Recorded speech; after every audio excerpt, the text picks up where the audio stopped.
주님의 영광, 주님의 영광 임하네.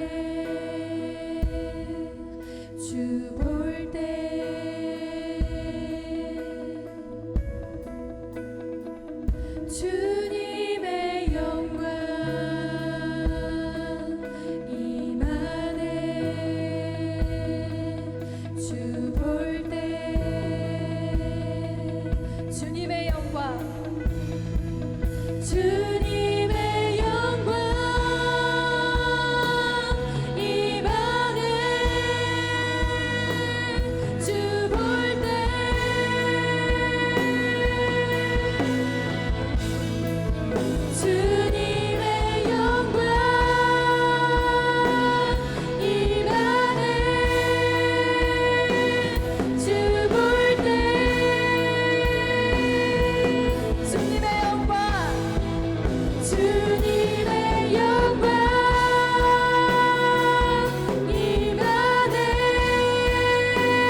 인도하여 주시옵소서.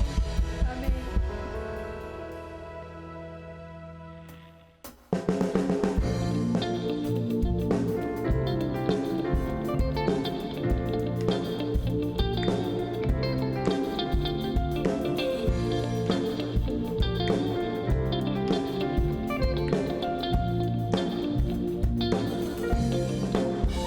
주의 음성은 내가 들으니 사랑하는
기르시는 양이라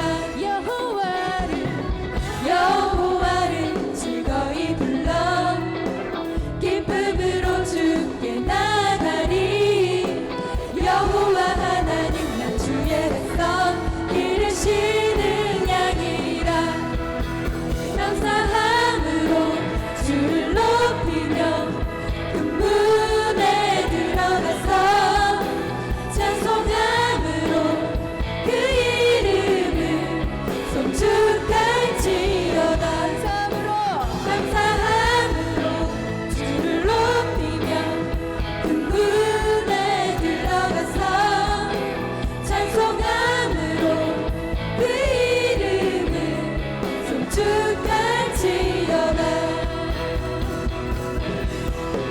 주의 선한 말 인자하심이 영원하고 주의 성실하심이 대대에 미치리로다 주의 선한 말 인자하심이 영원하고 주의 성실하심이 대대에 미치리로다 감사함으로 주를 높이며 그 문에 들어가서 찬송함으로 그 이름을 송축할지어다 감사함으로 주를 높이며 그 문에 들어가서 찬송함으로 그 이름을 송축할지어다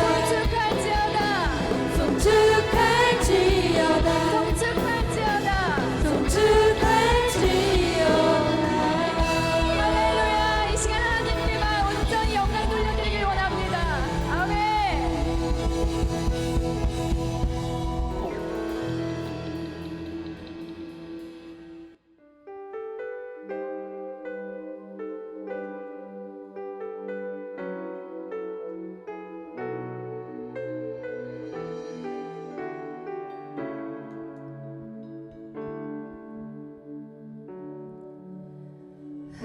하늘보다 더 높은 주님의 사랑 내 안에 조용히 다가와 그 땅을 보라 하시네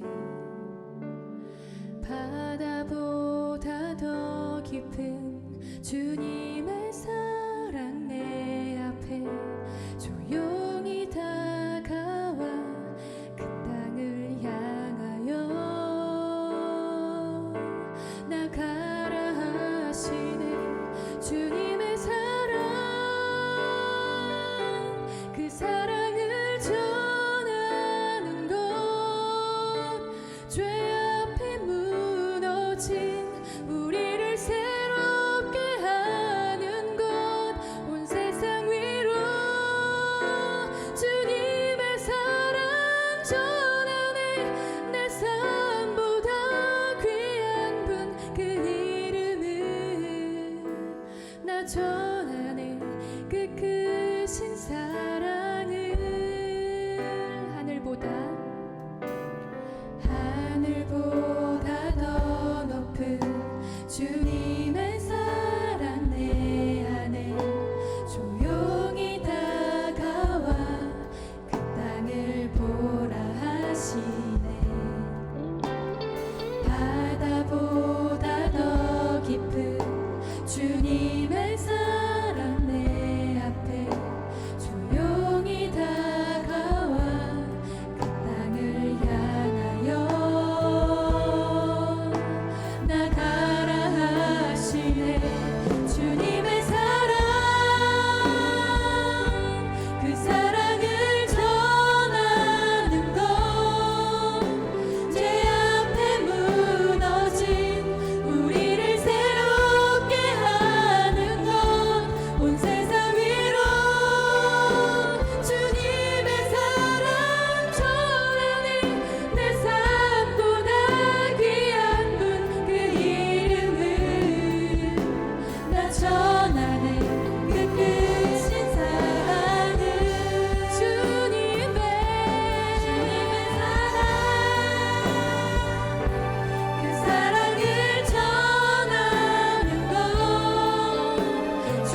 제20장. 이날 곧 안식 후 첫날 저녁 때에 제자들이 유대인들을 두려워하여 모인 곳의 문들을 닫았더니 예수께서 오사 가운데 서서 이르시되 너희에게 평강이 있을지어다. 이 말씀을 하시고 손과 옆구리를 보이시니 제자들이 주를 보고 기뻐하더라. 너희에게 평강이 있을지어다. 아버지께서 나를 보내신 것 같이 나도 너희를 보내노라. 오늘 말씀의 제목은 평강을 너에게 주노라입니다. 오늘 본문 말씀은 예수님께서 죽으시고 부활하신 이후의 모습들을 묘사하고 있는 장면입니다. 제자들이 예수님께서 죽으신 이후에 자신들의 삶이나 혹은 목숨까지 어떻게 해야 될지 모르는 상태에서 그들은 굉장히 공포스러운 상황에 직면해 있었던 상황이 바로 오늘 본문 말씀입니다. 그런데 이런 상황 가운데서 예수님께서 나타나셔서 이 제자들에게 힘 주시고 회복시켜 주시는 상황이거든요. 그러시면서 이 제자들에게 말씀하시는 게 키워드가 바로 평강입니다. 첫 번째의 19절에 나오는 너에게 평강이 있을지어다. 여기서 이 제자들을 복돋들어주고 다시 일으켜 세워주고 회복시켜주는 그런 목적성을 띤 평강. 그리고 21절에 등장하는 예수께서 또 이르시되 너희에게 평강이 있을지어다. 그렇게 하시면서 그 뒤에 따라 나오는 나도 너희를 보내노라. 이 보내노라에 뒤따르는 바로 평강. 그래서 두 가지 색깔을 따로 지닌 평강이 오늘 본문에서 바라볼 수가 있습니다. 특별히 이 평강에 대해서 우리가 그렇다면 다시 또 다른 시야로 바라봐야 하는 지금 이 현 시점에서 21절을 자세히 보니까 이 19절에서의 평강과 21절에서 말하고 있는 평강은 그 색깔 자체도 다르지만 무언가 조금 더 다른 부분이 있다라는 겁니다.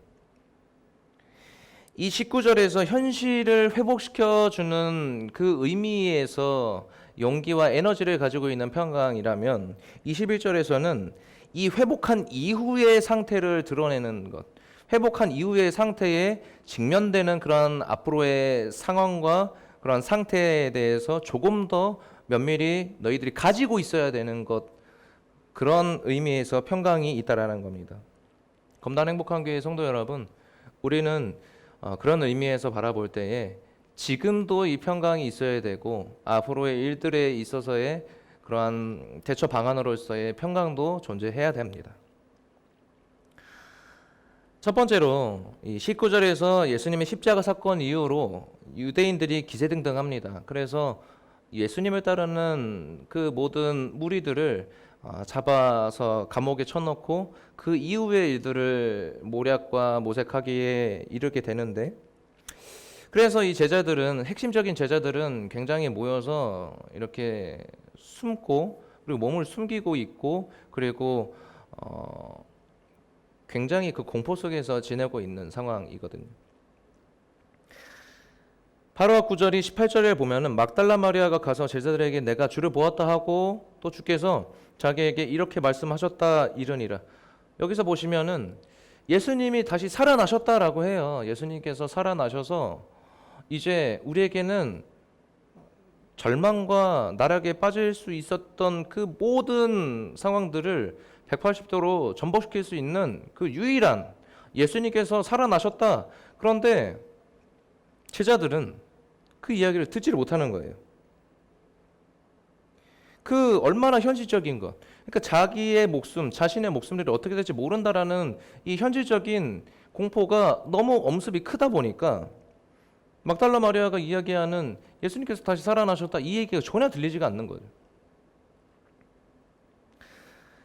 누가복음 21장 34절에 보시면 너희는 스스로 조심하라. 그렇지 않으면 방탕함과 술 취함과 생활의 염려로 마음이 둔하여지고 뜻밖의 그날이 덕과 같이 너에게 임하리라.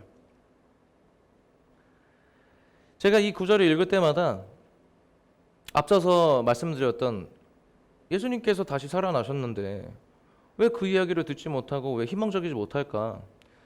근데 우리들은 그러한 잣대로 제자들을 비난하기도 하고 때로는 정말로 멍청하다. 저렇게 인간이 멍청할 수가 있는가? 이스라엘 민족들 정말로 이상한 민족 아닌가? 한 번 잘못하고 두 번 잘못했으면 오케이, 인간이니까. 근데 뭐 이거는 계속 수천 년 동안 이렇게 하면서 어떻게 계속 악습을 그렇게 반복을 하는가? 정말로 멍청한 인간들 아닌가? 민족들 아닌가? 이렇게 얘기할 수 있겠지만 이거는 정말로 모르는 소리예요. 인간은 했었던 잘못을 또 하고 또 하고 또 반복하고 그러면서 오늘 저녁에 또 후회를 하면서 그 다음날 아침에 또 그 똑같은 잘못을 하는 게 사람이거든요. 우리가 안 그런다고 어떻게 이야기할 수가 있겠습니까?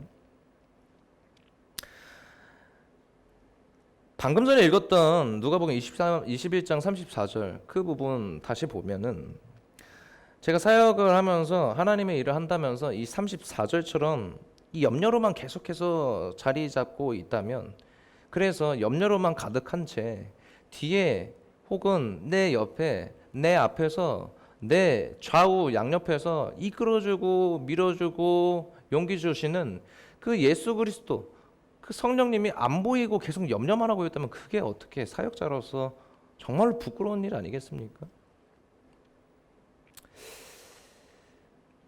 검단 행복한 교회 성도 여러분들은 이 모든 염려와 불안과 공포가 바로 예수님의 등장, 살아 역사하시는 예수님의 등장으로 말미암아 다 눈독듯이 사라지시 없어지고 여러분들에게는 평강이 있기를 간절히 소망하고 원합니다. 두 번째로 우리는 그 두려움을 떨쳐내고 평안을 얻는 단계가 필요한데 20절 제자들이 주를 보고 기뻐하더라. 제자들이 인격적으로 예수님을 다시 만나고 기뻐했어요. 사랑하는 성도 여러분, 우리에게는 그 인격적으로 다가와 주시는 예수 그리스도가 계십니다. 그렇기 때문에 우리가 어느 수련의 장소라든지 어느 기도회의 저 구석진 곳에서 내가 기도하고 있을 때, 내가 남들이 모르는 눈물을 흘리고 있을 때 찾아오셨던 그 예수 그리스도를 우리가 영접함으로 말미암아 어떻게 됐죠? 크리스찬, 그리스도인으로 칭함을 또 주님께서 허락해 주시지 않으셨습니까?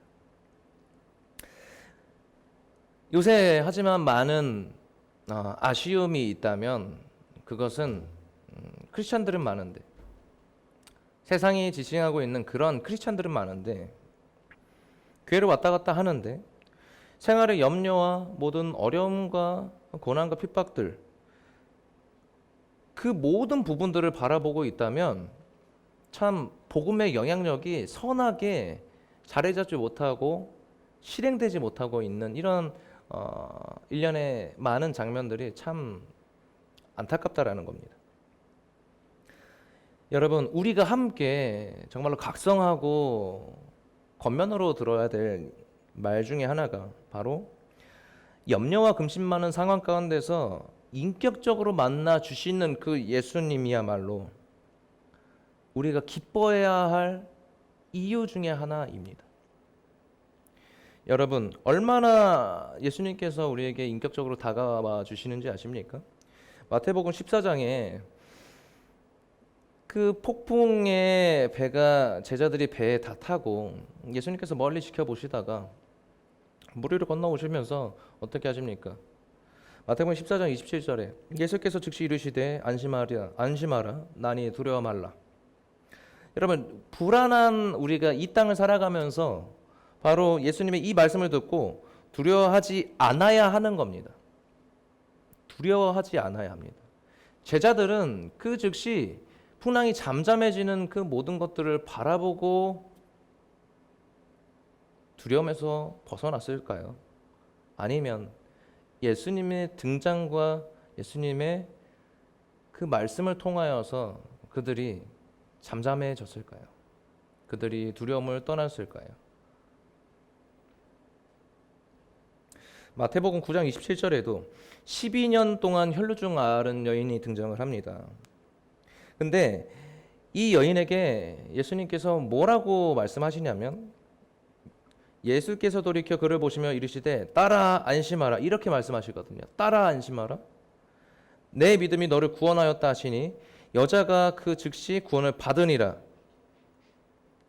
여러분, 이 구원을 받았다, 그리고 이 안정감을 받았다, 예수님과 함께 이 말씀을 통하여서 자신이 예수님 말씀, 그 음성을 들었다, 그래서 만족함을 느끼고 구원을 얻었다. 이것은요, 현재가 중요한 거예요. 현재, 지금이 중요하다라는 겁니다. 지금 과거와 미래 그냥 계속해서 회한으로 삼고 후회와 계속 한숨만 나는 그 과거가 아니라, 그 과거를 바라보면서 그냥 흐느끼며 울고 내 자신의 과거를 계속 회한으로 떠올릴 그 과거가 아니라, 미래는 뭘까요? 그냥 막연한 그냥 미래.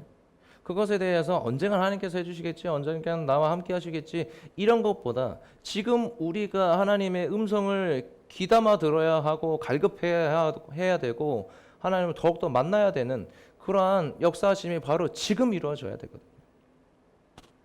그러니까 이 예수님으로 말미암아 두려움과 공포를 떠나는 것, 이것은 바로 현재부터 진행이 되어야 한다라는 겁니다. 사랑하는 성도 여러분, 지금 어떠한 어려움과 공포 가운데 있습니까? 코로나의 공포요. 제가 봤을 땐 코로나 백신 나오고 어떻게 될지 모르겠어요. 근데 이게 잠잠해진다면 코로나가 우리의 발목을 잡는 그런 인생이 아니라, 사실 이전부터 우리의 인생 가운데 장애물로 자리 잡았던 거 있지 않습니까?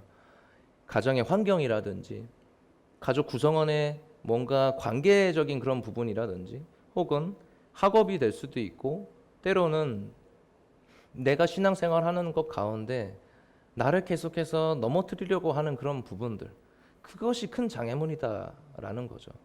그랬을 때 예수님께서 여러분들에게 다가오셔서 인격적으로 만나주시고 회복시켜주시는 그런 큰 영광이 있기를 간절히 소망합니다. 마지막으로 이 21절을 바라보기 이전에 여러분, 고린도전서 15장이 부활장이라는 닉네임이 있거든요. 그런데 이제 13장은 사랑장, 12장은 은사장, 예수님의 부활과 과정과 그 의미를 잘 설명한 것이 그 중에서도 15장이거든요. 15장 어떻게 결론이 내려지는지 아십니까? 58절에 그러므로 내 사랑하는 형제들아, 견실하며 흔들리지 말고 항상 주의 일에 더욱 힘쓰는 자들이 되라. 이는 너희 수고가 주 안에서 헛되지 않은 줄 알미라. 결론이 뭐예요? 항상 주의 일에 더욱 힘쓰는 자들이 되래요. 이거는 우리가 너무나도 잘 알죠. 근데 앞서서 말씀하신 게 무엇이냐면 견실하며 흔들리지 말고예요. 사람은 누구나 흔들릴 수 있습니다. 근데 견실하다라는 게 무엇일까요? 견고하고 그 믿음 안에서 흔들림이 없는 거예요. 근데 그 믿음이라는 것이 계속해서 흔들릴 수 있는 것, 그것이 믿음일까요? 그것은 믿음의 과정이죠. 우리가 살아가면서 비슷한 일들을 많이 겪습니다. 그렇지만 우리가 살아 역사하시는 하나님을 인정하고 그럼에 순종하며 따라갈 때에 이 믿음이 예전에는 저울처럼 많이 흔들리기도 하고 내 손 위로 오르락 내리락 했었던 믿음이었지만, 이제는 그게 그냥 다 내려놔 놓고 견고한 거예요. 견고한 거. 그러니까 나중에는 항상 주의 일에 더욱 힘쓰는 자들이 될 수밖에 없는 거죠. 사랑하는 성도 여러분, 우리가 왜 이 믿음이 필요하냐면, 우리 수고가 주 안에서 헛되이 되지 않게 하게 원한 그것이 바로 예수님의 깊은 뜻이거든요. 어제도 금요일 날이죠. 금요일 날에도 금요 심야 예배 때 목사님께서 말씀하셨지만, 믿음인지 혹은 열정인지 혹은 반대로 이게 내 객기인지, 우리의 열심과 열정이 객기가 되지 않게 하려면 방법은 딱 한 가지예요. 믿음으로 말미암아 견실하는 거예요. 믿음으로 말미암아 견실하는 것. 많은 상황과 환경과 그 모든 것들이 우리를 압박하고 목을 조르고 숨통을 계속해서 조이고 무언가 우리가 그 순간 죽을 것 같지만 죽지 않아요. 사실상 우리가 뭔가 사고로 인하여서 죽지 않는 이상, 질병의 극심한 그런 부분으로 죽지 않는 이상 우리를 엄습하는 사회생활이 우리를 죽게 만듭니까? 혹은 회복되지 않는 가정 환경들이 나를 직접적으로 죽게 합니까? 아니잖아요. 우리를 그냥 겁주고 스트레스를 주고 넘어지게 하는 것. 그럴 때 필요한 것이 무엇일까요? 바로 믿음이다라는 겁니다. 우리는 부활의 기쁨을 맛보아야 합니다. 부활하신 예수 그리스도를 바라만 볼 것이 아니라 우리고 예수님으로 말미암아 이제는 죽은 이후의 삶이 바로 부활의 삶으로 나아가야 하는 거예요. 이미 우리는 예수님을 믿음으로 말미암아 죄인된 삶은 이미 죽었고 하나님의 너가 의롭다. 그 의인으로 칭함으로 말미암아 우리가 어떻게 해요? 의인으로 살아갈 수 있지 않습니까? 근데 우리의 의가 아닌 내 의가 아닌 믿음으로 말미암아 의인의 삶을 살 수 있다라는 겁니다. 그 의인의 삶은 바로 부활을 꿈꾸며 살아가야 하는 거죠. 육체적인 부활이 아니에요. 그 부분만 이야기하는 것이 아니라 바로 예수님처럼 내가 따라간다라는 거예요. 예수님의 삶처럼 내가 따라가겠다. 그러면 부활을 하기 위해선 무엇이 필요할까요? 바로 우리의 낮아짐, 죽음, 하나님의 뜻에 복종, 순종, 그것이 절대적으로 필요합니다. 사도행전의 전체적인 내용은 2장의 내용이 아닙니다. 2장 44절. 여러분 잘 아시죠? 믿는 사람이 다 함께 있어 모든 물건을 서로 통용하고 또 재산을 소유를 팔아 각 사람의 필요를 따라 나눠주며 날마다 마음을 같이하여 성전에 모이기를 힘쓰고 집에서 떡을 떼며 기쁨과 순전한 마음으로 음식을 먹고 하나님을 찬미하며 또 온 백성에게 칭송을 받으니 주께서 구원받는 사람을 날마다 더하게 하시니라. 보통 메시지를 전하시는 분들의 이 주제된 메시지를 많이 합니다. 이 구절을 가지고 우리 초대교회로 돌아갑시다. 반쪽짜리죠. 사도행전은 이 2장 44절이 결론이 아닙니다. 사도행전의 결론은 바로 1장 8절이에요. 오직 성령이 너희 안에 임하시면 너희가 권능을 받고 예루살렘과 온 유대와 사마리아와 땅끝까지 이르러 내 증인이 되리라. 내 증인이 되리라. 오늘 본문 말씀에서도 21절에 뭐라고 하십니까? 아버지께서 나를 보내신 것 같이 나도 너희를 보내노라. 파송이에요. 우리는 예수님을 믿는 사람으로서 그 복음을 소유한 사람으로서 그것을 가지고 전해야 되는 사명을 띠고 있는 사람들입니다.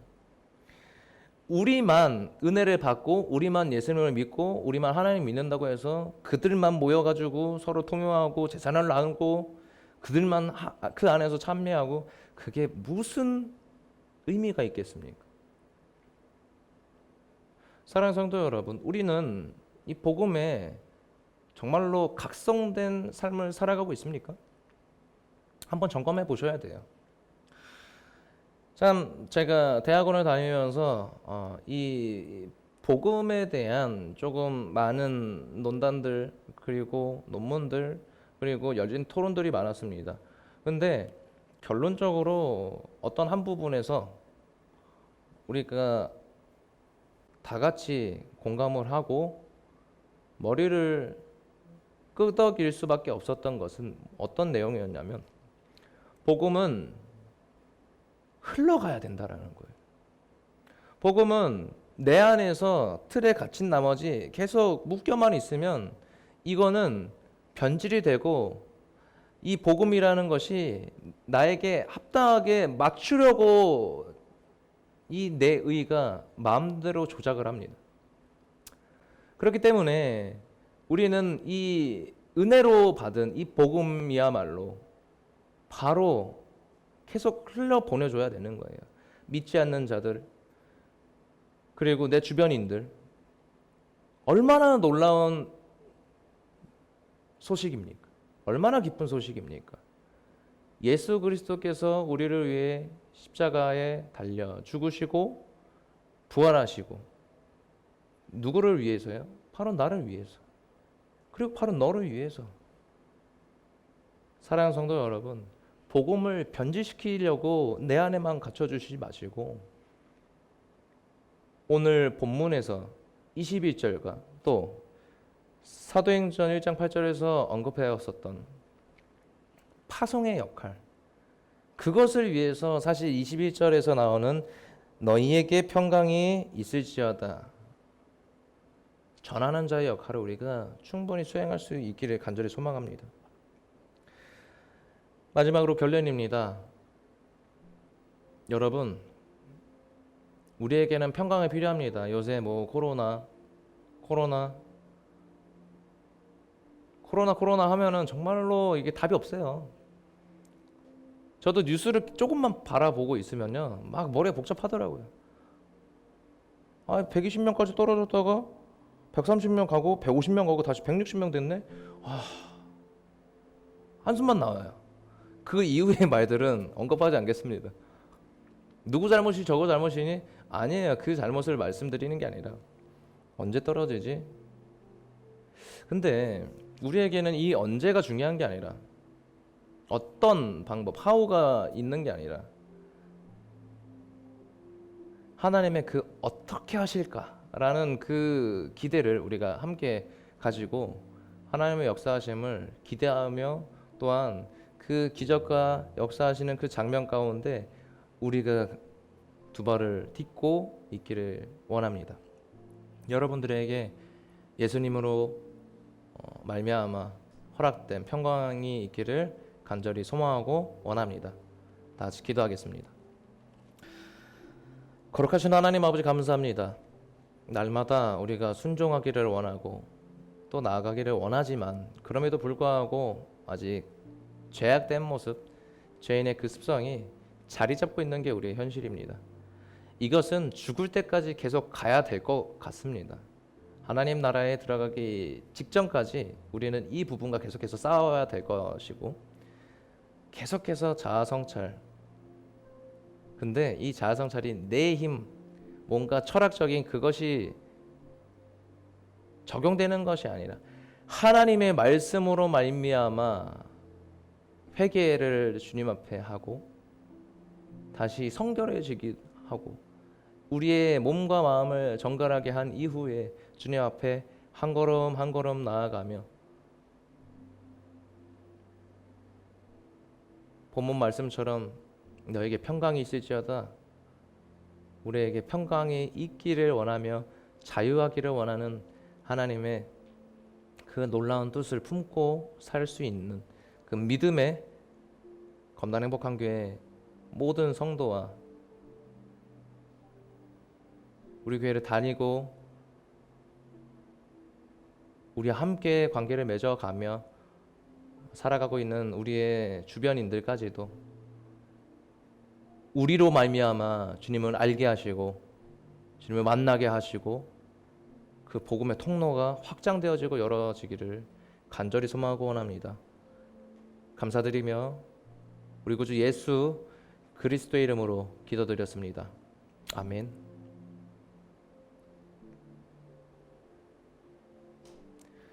주기도문 하심으로 예배를 마치도록 하겠습니다.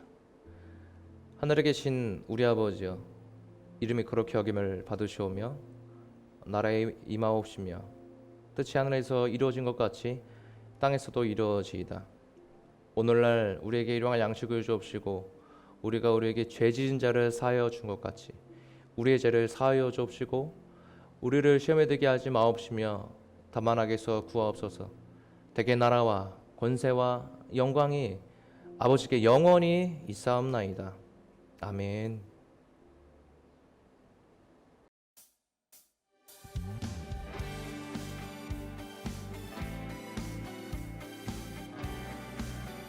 주께서 오늘 우리 가운데 찾아오셔서 우리에게 새 일을 행하실 것을 믿습니다.